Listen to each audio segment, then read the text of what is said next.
What's up, fam? This is the day the Lord has made, and we're here to rejoice and be glad in it. We want to welcome you back to the Hope TV. Hope you've been blessed by it. This segment is our eighth or ninth episode of Marriage Matters. Every Tuesday for the past 2 months, Under and I have been interviewing couples, talking about issues of marriage, some blended family, overcoming challenges, raising children, finances. We've been talking about a whole lot of things. She started this series when? Back in March. Back in March for our Women's Week. As a matter of fact, it was the last Sunday that we met before the pandemic, March the 8th. That was the last time we met. It was on Women's Emphasis Day, and under the little whole series that week with about 10 couples, and I guess it was prophetic because it prepared us for this, and it kind of gave us some foundation of what we're doing. I mean, how do you think it's going? I think it's going very well. It's been very insightful, not only for other couples, but for us as well. Yeah, got a lot of insight, and it's been ministering, it's been helping, been very authentic and very vulnerable, transparent conversation. So I want to thank y'all for tuning in. Hope you've been blessed by it. First broadcast was on March 19th, called Pastoring Through a Pandemic. And from March 19th until for 30 days, we've had over 5 million people to view all of our broadcasts combined. And we've come from one show per week. Now we're at 22 shows. And so it's been incredible. And it's like a new normal. It's kind of crazy because I know you really get sick and tired of me I just kind of messed up your whole little routine. Yeah. I mean, she got a routine, and now instead of going to the office every day, I got a laptop and I'm in front of the camera literally from sun up to sundown. And so we're just trying to find out how to make it work. But you're doing good. I mean, and she's handling it well. I think the kids are. So I just got to find another way to do this to upset their routine because they're not used to somebody preaching all day long. But I appreciate you. And, cooking every day, and so it's been good. So hope everybody's been inspired and been encouraged. Those who are watching, if you've not yet followed us on the Hope TV, please do so. All things social media, Hope TV. If you're watching via the platform, whether it's Apple TV, Roku TV, Twitch, Facebook, YouTube, Periscope, House of Hope ATL website, E. Smith website, House of Hope Atlanta app, however you're watching, please subscribe to the pages if you can. Please send a link. Please like it. Let people know that Marriage Matters is on the airwaves. This is one of our flagship shows we've been blessed by. Today, we have 2 incredible couples that we're sharing with us. One, I love them so much. They recently were married 4 years ago. And it's been a blessing to see their relationship blossom. Both of them have been in ministry. They developed a relationship, and both have grown children. And Elder Ken Marr is over security at our church. He's done our protective services for people everywhere. I mean, everywhere we go to, we see him. If it's a Super Bowl or Martin Luther King program, everybody knows him. And he's a minister as well. Came up in the music. One of my first musicians, as a matter of fact, when we moved there, play the guitar. Played the guitar player. He's a minister, man of God. But his wife, Elder LaShawn, is executive pastor of Changing the Generations Church here in Atlanta under Bishop Morton, and she's been doing ministry a long time. My wife loves Elder LaShawn. From the first time they met, they just kind of kicked it off. We're glad to have them here with us today. Elder Ken Marr and Pastor LaShawn. How y'all doing? Hey. Doing wonderful. How are you all? Doing great. Doing great. You still smiling, Elder Marr. Good. God bless you. And then last but not least, we'll have back with us today the Austins from Florida. They've been with us. This is Pastor Nate and Kim Austin. We met them over maybe 15 years ago. Longer, yeah. I think Kamar was a baby when we met them, and we were going. He was working in ministry at New Shiloh Church in Miami at the time, like an executive pastor doing media, and picked us up. Hung out with them all week. They cooked for us, and we just developed a love for them and appreciation for them. They're passion Zion Church there in Pompano Beach, and we're glad to have them back with us. Pastor Nate and Kim Austin. What's up, fam? Hey, how y'all doing? Y'all doing good? We're glad to have you. Good. So, want to Still welcome everybody back. I got you. I know what you mean. I'm gonna start with you, Pastor Nate and Lady Kim. I want to ask you guys a question. You kind of heard in the intro some of the stuff that we've gone through. I never thought I'd be on the internet this much. I'm not a tech savvy guy, and I find myself working harder now. Really, I've always grinded. Anybody who knows me, but I think I'm working harder now than I was before COVID-19. Tell me how's that working for you and Kim, particularly with parenting and 2 kids and all that. How's that working? Well, I think you can extract your name, drop our name there. The only difference is we have little kids. And so, we've turned a part of our house into a makeshift studio, doing Bible studies from the house, doing other shows as well. And not as many as you, but I'm doing some other shows. And it is our ability to keep the children quiet all day, which is a challenge. It's a challenge. Letting them know, hey, Pat, Dad needs 45 minutes to record his Bible study. We need to do this kind of thing. And so it's been interesting. I think it's kind of tested us in the area of patience. And, do you have to do this much? Do you have to be recording every day, every hour on the hour? And maybe this guy is my model, so maybe you ought to blame him. But so it's been different because we tried to do some things at the church. Then the wife, when I go to church, she don't want me to go there that much, and so it's just I think she basically said stop doing it is what she's trying to tell me. But it's been interesting. We've been managing, but it's been.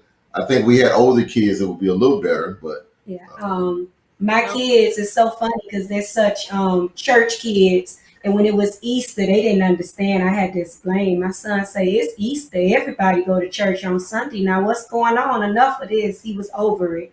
So they kind of over it. They want to go to church and trying to explain and get them to understand. We are in church. This is church. But it's not really working well with them.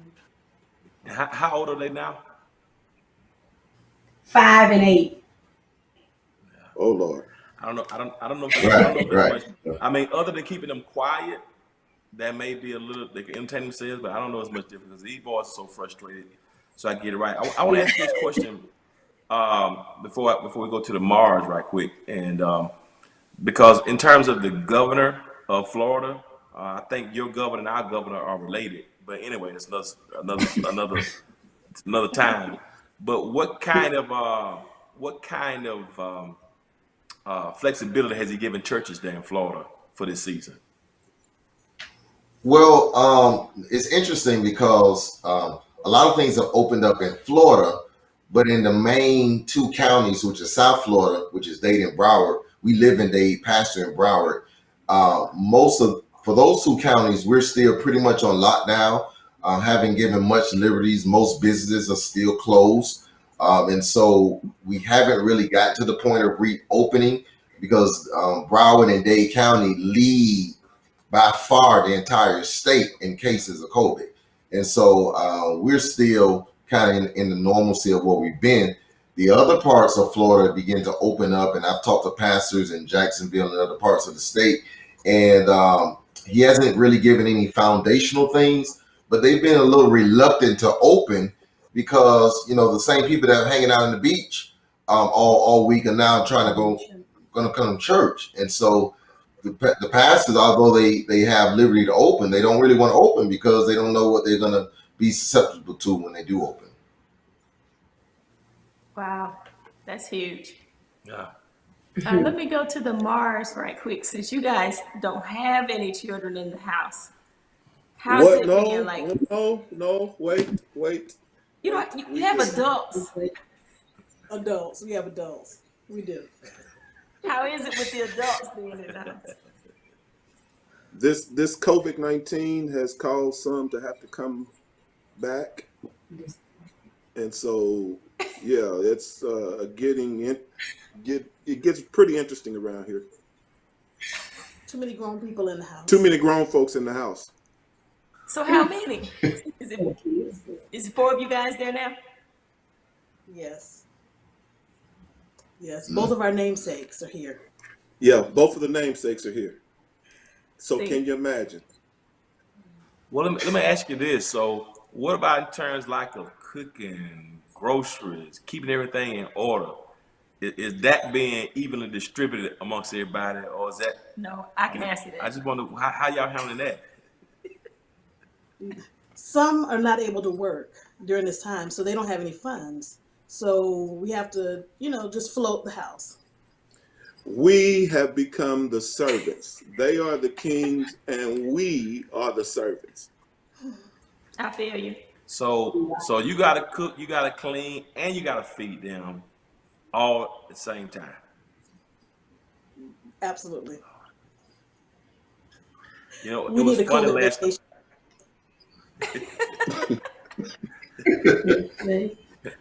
You know, it was funny last night, Elder Mar. We were at church yesterday, and you came by to help us for the COVID testing.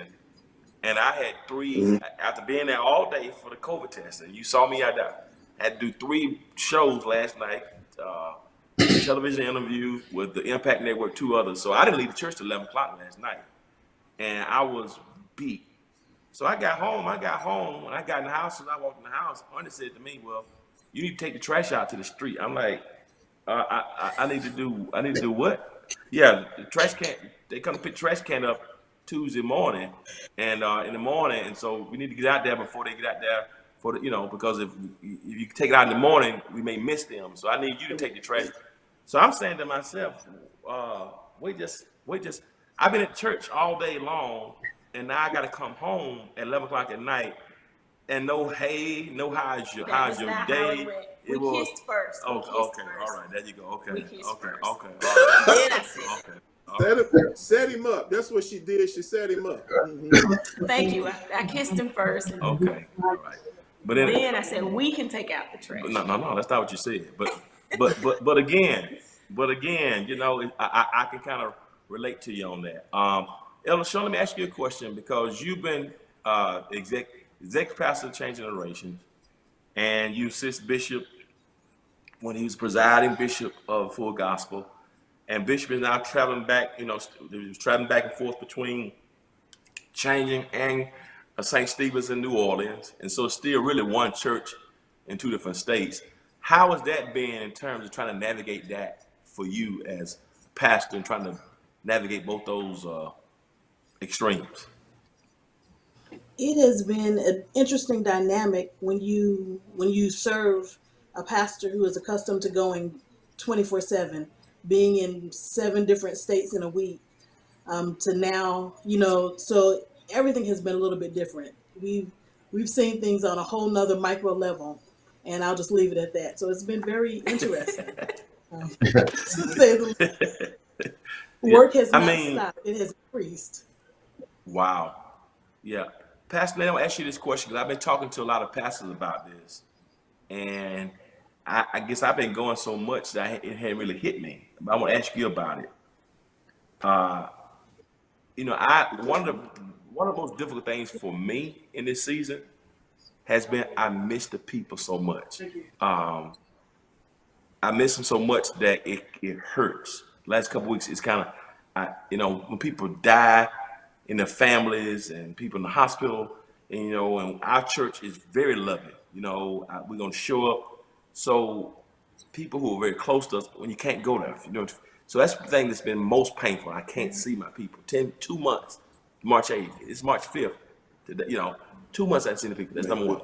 But what I'm hearing a lot of pastors say, which I hadn't thought about, they are literally hating having to preach like this through technology, through Facebook or through a camera in an empty church, and it's bothering them emotionally to try to preach like this with no response, no amens. And it's like I'm at home with my wife, she's in the other room, with my kids doing this, and it's just getting to them emotionally, but they despise doing it. How have you felt in terms of this? Because I know you've been doing media a long time too, but I'm just trying to see how you Right. feel emotionally about it. It's interesting. Two things. You use the word despise, and most of us have become what we despise. A lot of local pastor and smaller churches, they talked about the televangelists. They downgraded them as to not being real pastors or preachers. And now all of us, no matter what church size you are televangelists. And so that's been an interesting dynamic. It's interesting because we've had our new equipment. We kind of upgraded some things at our church, and we got into HD. And as we were installing the equipment, the installer said to me that, there's no need of having this equipment if you're not going to use it properly. And I took offense to that, being in the background I was in. And I said, what do you mean by that? He said, you're going to have to learn how to talk to the camera.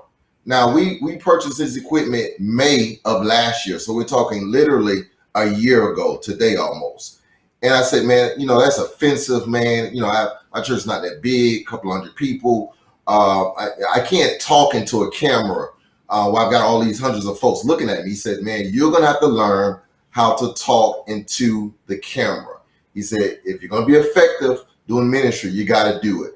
And I downgraded. I said, man, I can't do this, man. Thank you for getting us equipment. We're just going to use it to stream. And not knowing 9 months later, I would have to talk to a camera without anybody else being around. And so it's different. We try to get creative as to how we energize ourselves, but it is lonely. It's lonely. Many of us have done several sermons in a day trying to get some things out for production and things of that nature. And it's just lonely. It's lonely and it's draining because you're trying to figure out, am I going to still be effective? That's the key. We know we don't preach for response, but the response at least helps us to know if we're being effective. But when you're preaching an empty sanctuary, you have no idea if you're effective until you're watching it and someone comments or you see some hearts go up on the screen. And so it does something to you psychologically and really to your ego. But I think it's helped us to understand that this, in a lot of cases, will be our new norm. I told another pastor this the other day, that a lot of us moving forward, the congregation will be our live studio audience because we're learning that a lot more people are going to just be watching us online. Some are never going to come back to the sanctuary. They've got so comfortable with watching it at home. So let me ask you this, Kim. I know you're kind of like me. You don't like the camera. You want to sit kind of in the background. Do you find yourself working more in ministry since this happened? Or is it about the same for you? It's about the same for me. I do a little more out front work because it's just us. Whereas the church, I'll pass something or sign something off to somebody else, then I'm on to the next thing. So, and it's about the same, but in some cases, depending on what it is and what's going on, I have to do a little more because he don't have anybody to work this and work that. So it leaves it up to me. So, and he tried to train the kids, but that don't work out. So it's back to me. She's like my camera woman at the house. We've gotten into some frustrations about, I need you to, get this right, and she's not getting it right. And so I just started doing more in church. I started talking. Yeah. I get told about how I'm listening and you're supposed to do this at this part, like this, but I have to remind them I'm a volunteer. I'm not the paid, I'm a volunteer. One of the reasons I like this whole dynamic, and I'm gonna share more as we get to the close. But Elder Mara and Pastor LaShawn, one of the things that's very important about your relationship is the fact that although Elder Mara is extremely involved in ministry, he's not operating in a role of office of pastor right now, whereas you are in terms of executive pastor. And that's a different dynamic because in most cases, it is the wife who's going to support the husband when he preaches. And yet there have been times when he would say to me, Tim, call for pastor, I'm not going to be here today. I'm not going to miss this service. I'm going over to change and going over because LaShawn is preaching. I want to talk about that because we don't see this dynamic a lot.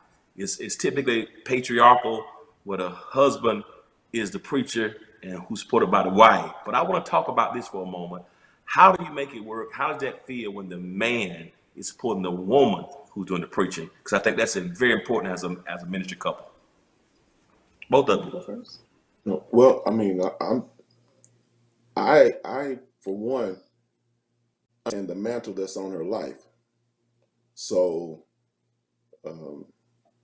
with me having a servant's heart, of course, I'm going to serve my wife. I'm going to make sure I'm there for my wife from a man's standpoint, but from a spiritual standpoint, I understand the mantle on her and the stuff that comes with it. So I have to be there as her backing, as her support um, through the ministry challenges that she has, whether it's preaching, whether it's dealing with stuff there at the church when nobody else is there. So I'm okay with who she is, and I think that's about it for me.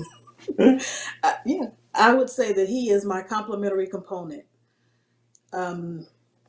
More than just an equal. In order for us to even have connected and for me to have been okay, it was challenging because some men would not even talk to me because I was a senior pastor at the time, and some wouldn't even approach me. I ain't scared of you. But he definitely he stood up, he stood his ground, and once I began to know who he was, the depth of him in ministry and the understanding of the Word of God. Thank you partly to you, Dr. Smith. But because of who he is, it's a complementary component. It's not competition. When he has his opportunities to minister, we flow. You know, I support him and he does likewise. And so it's really been a blessing. And I don't think I would be able to be married to anybody else other than Aw. my Kitty Mom. Oh, oh shucks, now she working Shower, on that. shower, shower, shower, shower, shower. So let me ask you guys this. Uh, uh, Ken and LaShawn, Elder LaShawn, I got to get used to this. Ken and LaShawn, that's what I call them. So, LaShawn and Kenny is fine. okay, so you guys are, you serve in different ministries. And I think you guys are a paradigm for couples who do that because a lot of couples don't understand that you can serve in two different places and still make it work. How do you guys make it work? What is your secret to making that work? I think for us, when we first started dating, we understood how important ministry was to both of us. And at the time, I was, as I said, pastoring my own church, and so I wasn't at Changing. And he was serving his church, and his ministry is just as vital as my ministry. And we just have to Amen. respect one another's space, one another's time. It means sometimes he'll leave House of Hope, come worship with me at Changing. Sometimes I'll leave out, New Year's, I'll do 2 or 3 services to make sure that I end up with him.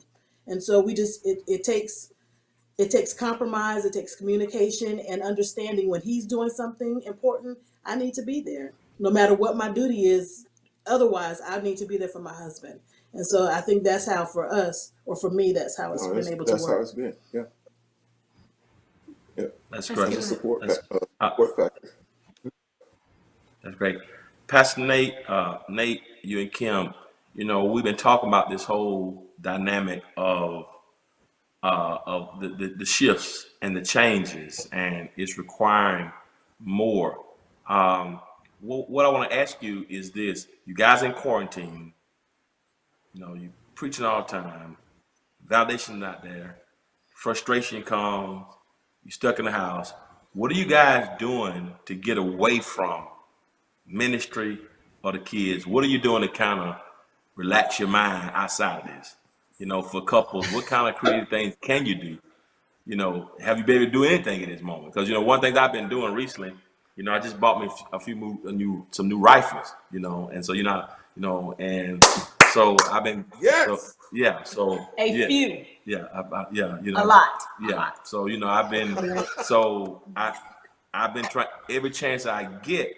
One of my good friends has an outside range, so I've been going every time I get a chance, trying to get over there today, and because I could do it every day and just fire some rounds. I bought me a bicycle.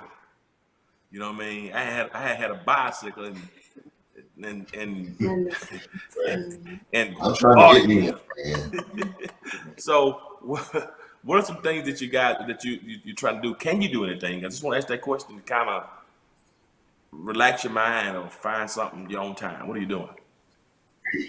where it started out, we adopted, okay, we could do more family oriented things, not knowing it would be this long. So we kind of planned Right. out. So the boys have enjoyed it. He taught one of them how to ride their bike, and they gave each other challenges. By this date, we're gonna do this on this date. The kids started out creating the schedule first, and we kind of fell in place of what they wanted to do.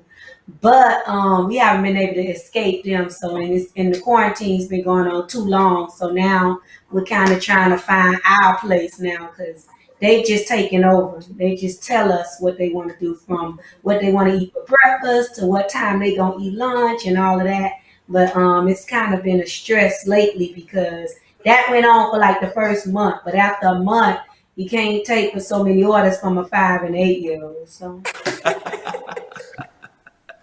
I think this is a part of our lives where we miss grandmas and mhm. aunties because, you know, all of a sudden the kids are untouchable. You know, nobody's sick, but all of a sudden it's a major health concern. So we haven't been able to escape the children. I think we've been staying up just Later, late at night, yeah, just trying to yeah. outlast the children. Really, you know, we got one joker. He's like Jesus. He never slumbers nor sleeps. So we're up. You know, we're up 2, 3 in the morning, just trying to play catch up with television shows and things of that nature. Haven't been able to get out much. Mhm. She's a real health freak, so she don't really want to go anywhere anyway.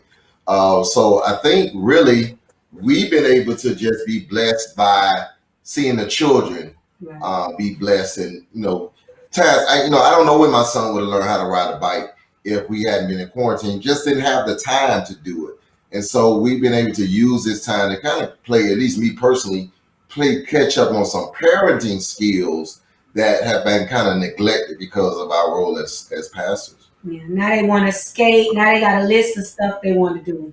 They want to put their pool table together, skate. It's just a long list of stuff that they looking forward to doing while we still out. So Wow.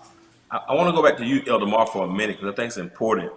Um, Under and I have seen this through the years, and I really want to get your take on it. LaShawn mentioned it earlier. Ken, I want to get your perspective on it. There are a lot of women in ministry who are finding a hard time finding a man, whether it be insecurity, whether it be, I'm gonna be honest, like even me, I'm like, Andre has a gift for preaching, and she can write a lesson. Yeah, she can speak. Her dad was a preacher. Yeah, and she literally she can write a sermon better. She can write a sermon better than 90% of preachers I know. Right now, and it's the truth. And she can sing, she can pray, and she can hoop, and she can Lord, can she pray? she can all that. She can do all that. Her daddy was a phenomenal preacher. So, but she and I both know that I'm the only preacher gonna be in this house. Amen. That's so so so it's just stuff that just trying to figure out, trying to seriously though. But the question I want to ask is, how have you navigated? What was it different about Deshaun? Because I want to get some insight to other young men who are out there who maybe missed out on some beautiful women, but just because they got a call in their lives, you know what I mean? That they feel like they don't want to be with a woman. Maybe they're thinking it's going to take their manhood away, and a woman's not going to be a wife to them. Or how? Because I've seen some women, they find it difficulty of when I'm the preacher versus when I'm your woman. You know what I mean? So how have you navigated that? What was it about Deshaun? Because when you see her, you look in her eyes and know when she with you, she not Pastor LaShawn. She Ken woman. So what is it about you and about her? Because I think that's a very important point. Because a lot of marriages have ended when a woman got called to preach, and a lot of young guys don't even want to talk to a woman who's a preacher. I want to hear about that because I think it's very important that we get that message out there. Well, one of the things that I learned over the years is we are preachers. We are who we are, but we're human. And from a man's standpoint, you have to be sure of yourself as a man, and understand that woman for who she is. One of the things about her, I think, because we had a moment where we were sitting together in a conference, and actually we were sitting next to each other, and how I think I melted, as wanting maybe to be with her. They asked us to turn to your neighbor and say something, and I looked in her eyes, and I saw something in her then, and I was, at that point I became a little boy. I had to gird up because of what I saw. And then as I watched her work, I had to go through the process. Can you handle something like this? You know, both of y'all are servants, but can you handle being in the background of this great woman? And I went through a whole lot of processing. It took a whole lot of processing because it will check your manhood. With somebody, I mean, she's a great woman of God, so it will check your manhood. And one of the things that you just gotta be sure of yourself as a man. You know, I got my own thing going. She has her own thing going. We support each other in it, and let's make this thing work. And I believe in submitting to my husband. And let me ask you this. Aside from ministry. Go ahead. Good. No, I was saying aside from ministry, you know, some women can wear the mantle home and want to be the boss. That has never been the case with me. I understand my role as a wife, and I am submitted to my husband, period, point blank. When it comes to ministry, we talk, we pray together, make decisions, whatever the case is. But when it comes to home, this is the head of the household right here. I feel you. But what I also noticed about you, Elder LaShawn, Pastor LaShawn, is you're very feminine. You don't try to, be one of the boys. She's a woman. So can you speak to that a little bit? Can you speak to that a little bit about it? Being yourself. You don't have to fit in with the guys. You're beautiful. You're a woman. You want to be, led by a man. Can you speak on that part? I can, and thank you so much. I think it's important to be authentic and to be your authentic self. That's where your best anointing lies. Mm-hmm. And for so often, because we've seen role models because men in the pulpit, I've seen women want to hoop like a man and walk like a man, dress like a man, but it was no. And from a man's standpoint, a man don't want to be dealing with another man. Really, they ain't gonna look at you. They're not gonna look. It's not gonna work. I watched Pastor D, who is our first lady at the church.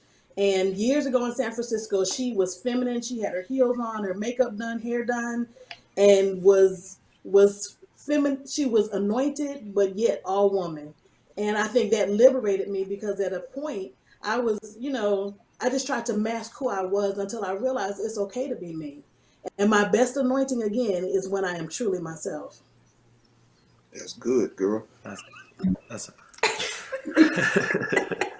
Kim, I'll ask you a question. Kim, I want to ask you a question about my brother Nate.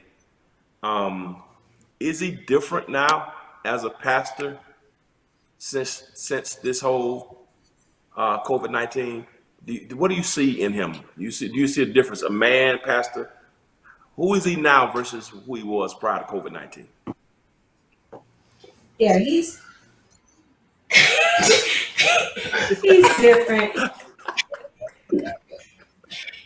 Yes, he's different. I think he's finding himself a little more. The person I've already known him to be, and he probably was in some bit of denials about. He's kind of discovering that person and who that person is. Like yourself, you have a heart for the people, and some people tend to pull on those strings of his heart. And I've always been the one to kind of show him and tell him and say stuff. He wasn't very receptive of it, but now he's had time to kind of see a little more and broaden his spectrum of the way he see things a little more.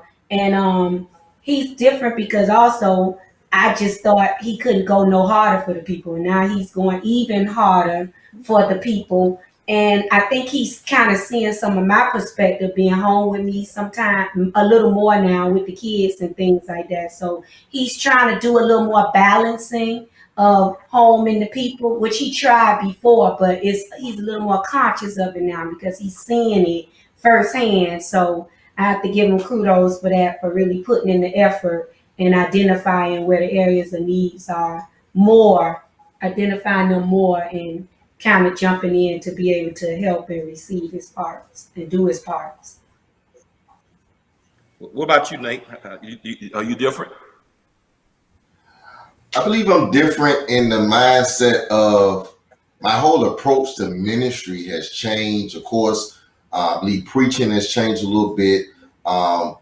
Tapping into, the guy that you guys met 15 years ago, a lot of that I lost because trying to be a pastor, and a lot of this has kind of allowed me to tap into some gifts. Television is my background, and so this has allowed me to tap into some gifts and abilities that I kind of allowed to become dormant because I didn't think I can kind of do both. Being a new pastor, it's been almost 10 years now, but being a new pastor, just trying to be a pastor and a preacher, not trying to do anything else. And this has allowed me to step back and say, hey, I can do more than just be a pastor and preacher. There's some other platforms that I can kind of tap into and really allow me to be more creative. A lot of my creativity has been able to be expanded on since it's COVID-19, because we have to be creative. And I've had all those things within me, and I've just been able to kind of regurgitate and pull some of those things out. Wow. Pastor LaShawn and Ken, let me ask you all something. Both of you have been married before, and there was some healing processes that took place with both of you in order to be able to open yourselves up to marry again and find love again, true love. Can you guys, expound on that? And also, Pastor LaShawn, can you expound a lot of it on your book about how you found yourself? So I want you to tell us about your book, because your book could bless a lot of women. And I want you guys to expound on the second marriage. Thank you. The book is called Cover Girl. And it's just to talk about it just for like 30 seconds. It tells the story of a 20-year marriage, which was my first marriage. I got married at 18, got married to a man who was a bishop, and come to find out that he was down low. He liked men more than he liked his wife. So I had to walk through the process of just being to reassure myself, to find myself, because how do you compete with a man? Like, there was no way possible for me to ever be what he really wanted me to be. And so having to love myself enough to, out of a church that didn't believe in divorce, I didn't want a divorce, that scar of divorce on my life. And so I went through quite a few emotional things, and, got to the place where I was able to let go, forgive, and then open up for marriage again, because again, you don't want to get hurt, you don't want to repeat the cycle, and definitely you don't want a second marriage to fail.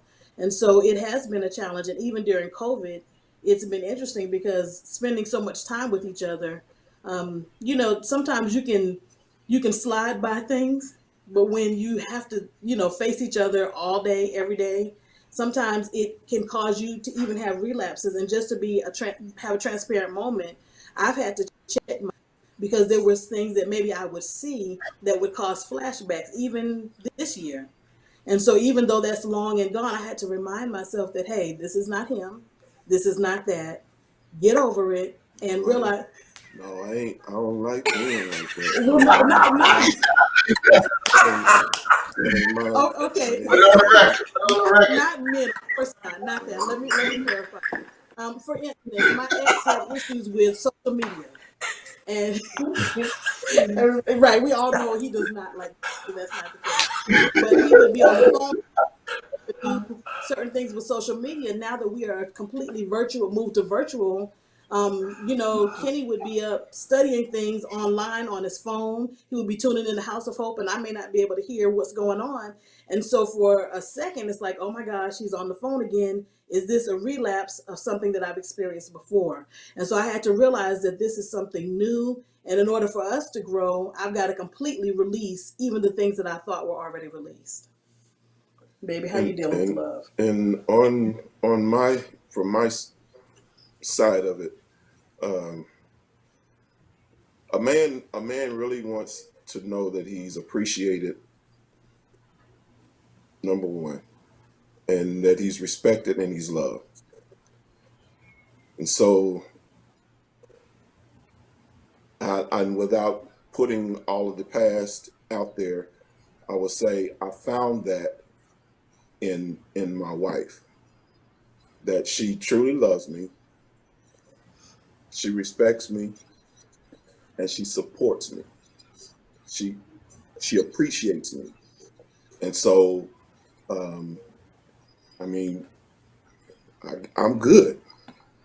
I'm good as a man. I'm good as a husband. I'm good as a father because I have somebody that loves, respects, appreciates, and supports me. Wow.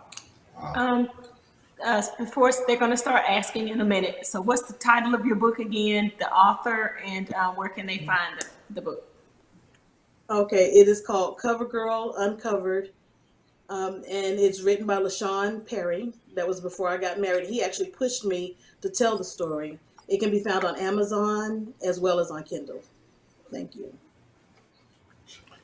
Yeah, and trauma is real, and like you talked about, you know, sometimes re-experiencing those things, and sometimes in any relationship, we can make what happens in the future, new people pay a tax on something that somebody from the past did.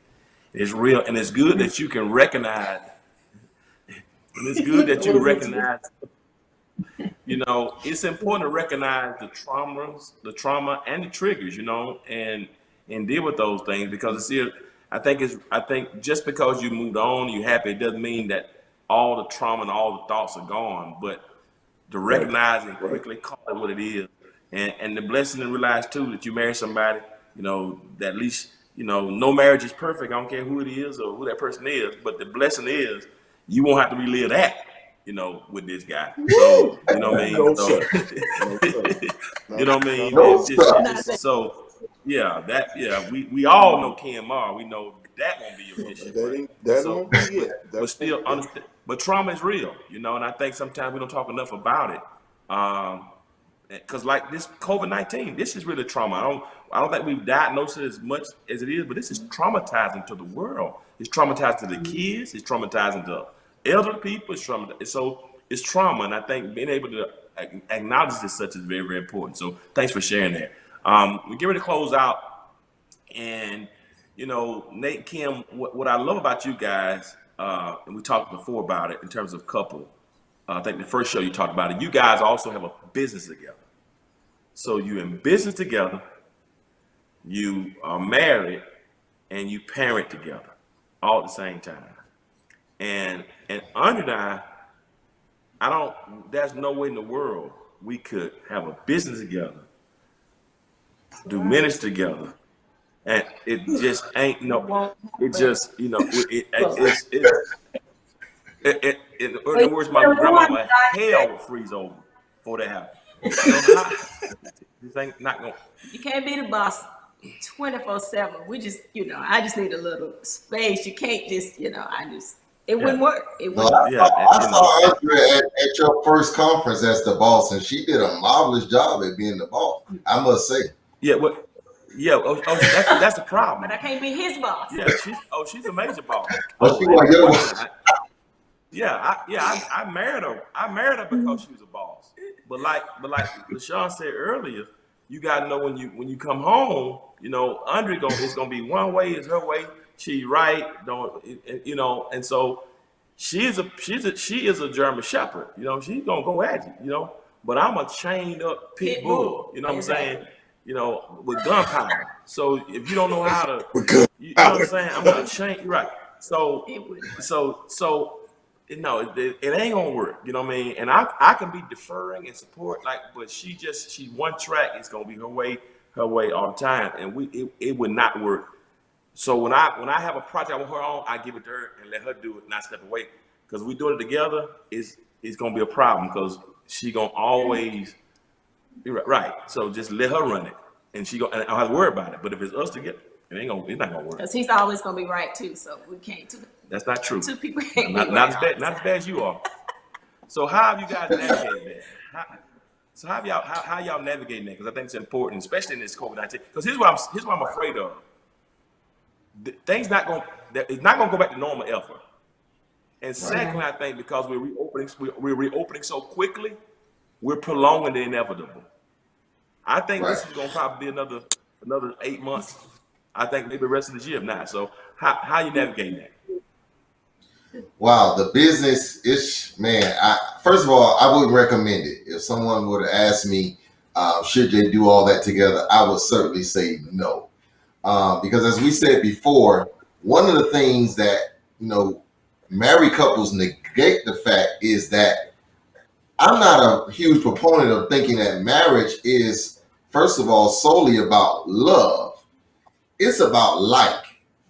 We spend before the quarantine, we spent at least 16 hours together before the quarantine. And in order to spend that much time with a person, you gotta like them. There are a lot of divorced couples that still love the other person. They got divorced because they didn't like them anymore. And so what ends up happening in our role is that, we have a business with several employees, 10, 12, 11 employees. And so there are times where I get pissed off at the employees. She's usually in charge of the employees. I get pissed off at the employees, and I don't always go to employees. I go to her because some employee does something wrong. It's her fault. And so I just kind of talk to her harshly as a business owner, as a boss. And then 30 minutes later, we come home. Now I want to be a husband and do something else. But I just cussed out the employee who now, and so sometimes the role reversals are kind of interesting. And sometimes I'll say something to the church. I want the church to do something. And, I see she's not doing it. And she's not doing it. I'm looking at her as a church member. And she's saying, I'm not the church member, I'm your wife.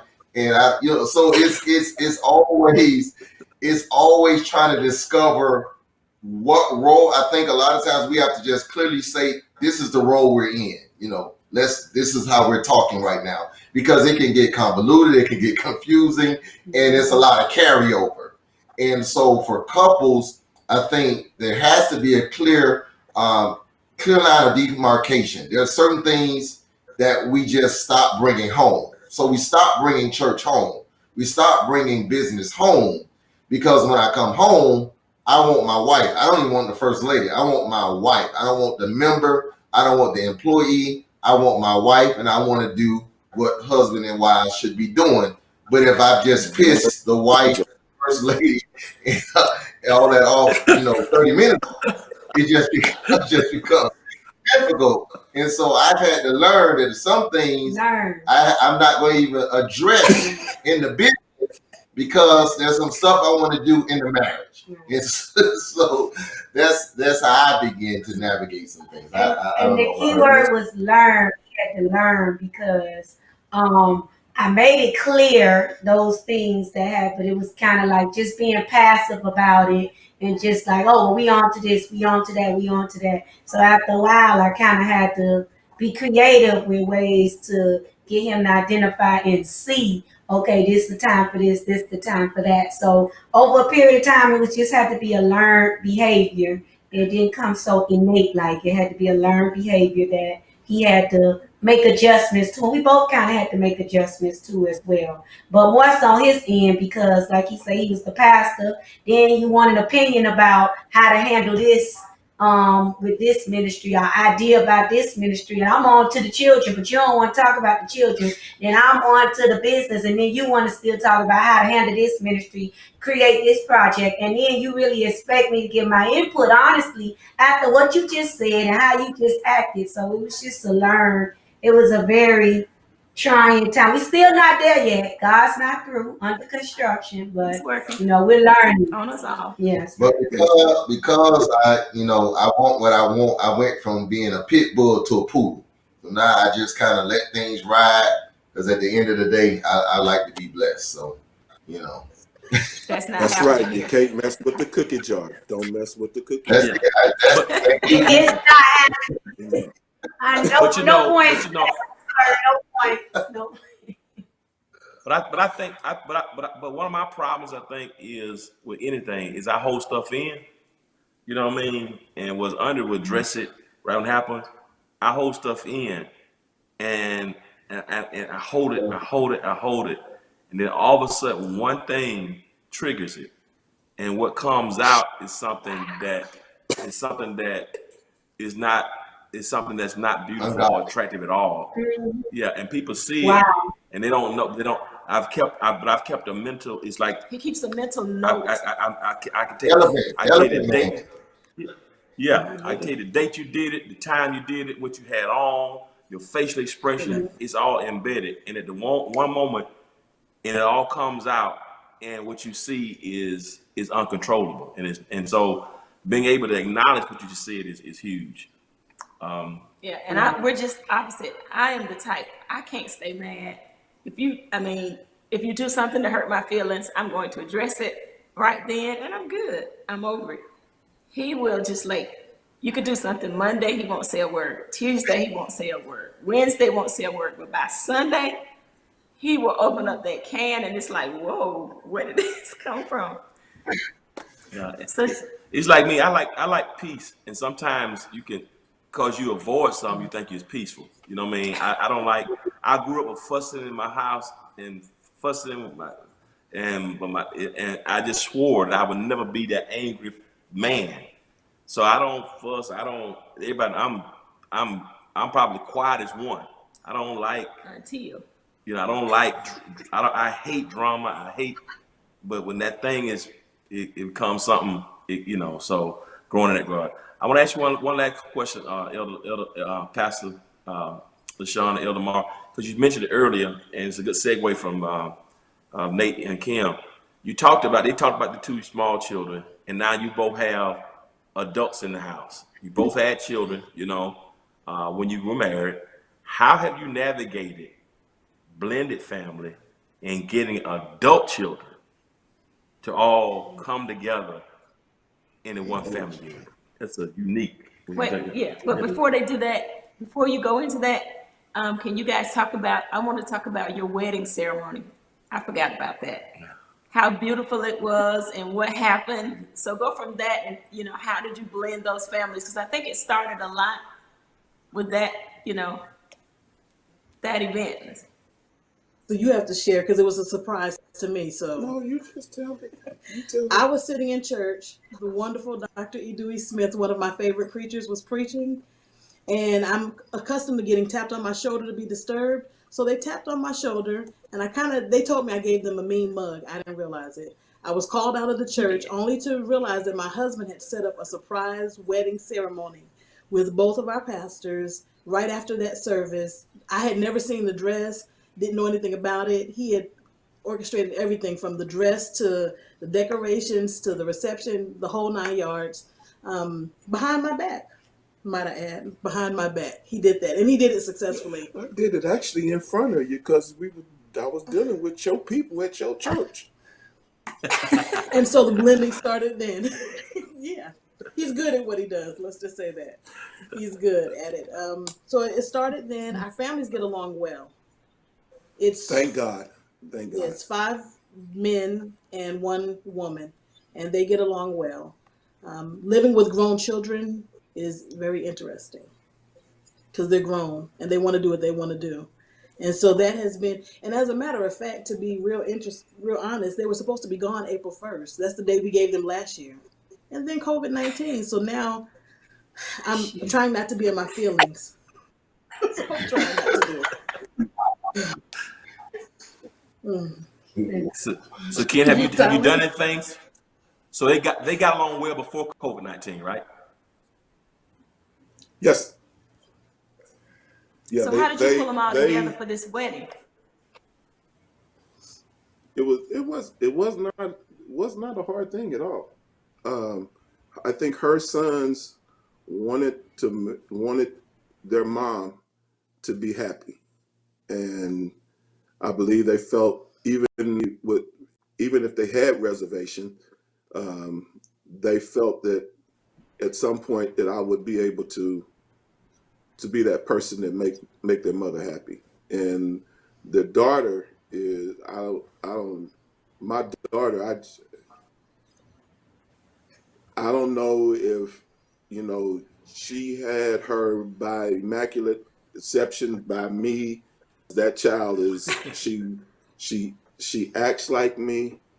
She's a sweet spirit, and I couldn't ask for a better group of kids. I mean, they do get on my nerve, but they've been a joy. They've been a joy, a challenge, but a joy. That's great. Pastor Nate, to the couples Yes, that are sir. watching, whether they be in business, whether they remarried, whether they are working together, whether they're at home, whether they got small kids, I want you to give a word of encouragement. What would you say to couples during this time to be empowered and inspired? So I'm gonna give you that last word of encouragement to the couples. Great. No, I would say, as we said before, make sure that you, Kim and I, the reason why we're able to work is because we were friends first. Before we got into anything emotional or physical, we were truly friends. We bonded as friends. We dealt with each other as friends, and so our liking of each other really transformed into loving each other. And so, even during this period, being around her does not bother me, doesn't bother any of us because we like each other. We like the same things. And so it kind of helps in that regard. So I would challenge any couple, make sure that you want to be with them out of not a legal obligation, but making sure that you generally, truly like that person, because you never know when there's going to be an opportunity that arises, such as COVID-19, that will test that theory. And so we've been able to be cool. I mean, we laugh at each other, we finish each other's joke, we kind of know what each other's thinking about. She knows when something happens, she already kind of knows my response. It's because we have that organic relationship and we don't have to manufacture it, and it comes off, no matter what we're doing, where we are, it comes off very genuine. So I would just kind of make sure that it doesn't matter about features, doesn't matter about bank accounts, just make sure that there's a genuine appreciation, a like and a love for each other, and everything else can work itself out. As we're closing, we got 2 books today. Sean Perry on Amazon, Cover Girl Uncovered. Is that the name of the book? Yes, his story, her mask. Okay. Cover Girl Uncovered. Uncovered. And Pastor Nate, you and Kim have a book on marriage. I want to get that title out again on your book. Yes, the 10 Commandments of Love. So family who's watching right now, all the family members that are watching, 10 Commandments by Love, 10 Commandments of Love is it Nate and Kim Austin? Or Pastor Yes. Nate? Okay. They can find it on Amazon anywhere. Amazon or on our website, positiontoprosper.org. All right, positiontoprosper.org or Amazon. So you got 10 Commandments of Love by Nate and Kim Austin, Cover Girl, Uncovered, His Story, My Mask by LaShawn Perry. Her mask. So got some great things, guys. You've been inspiration. It's been very, very fun. We got much love and respect for you. We both appreciate you. Thanks for sharing your time with Marriage Matters. And those who've been watching, I hope you've been inspired. Amazing, a lot of single people have been watching today. So we thank God for you watching as well. Hope you've been inspired. Listen, whether you're married, single, whether you're in a situationship or it's complicated, know God's going to get you through it. Keep the faith. And always remember this, if you'll be good to God, God will be good to you. You've been watching Marriage Matters of the Hope TV. Until next time, peace. Bye. Bye. Thank you for the